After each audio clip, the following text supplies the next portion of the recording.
మనుగడ కోటి అలలుగ పొంగు వరదల వేగాన పడిలేచు అలలకు తీపి కలలకు లేని అలసట నీకేలా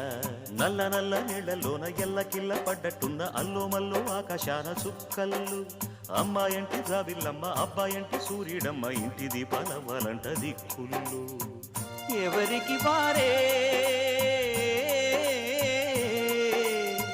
యమునకు నీరే రేవు నీరు నావదంట నావతోడు రేవుదంట పంచుకుంటే గోరువంక వాలగానే గోపురానికి స్వరాల గణగణ గంటలే మోగనేలా గోపబాలుడొచ్చినాక గోకులానికి పెదాల కిలకిల పువ్వులే పుట్ట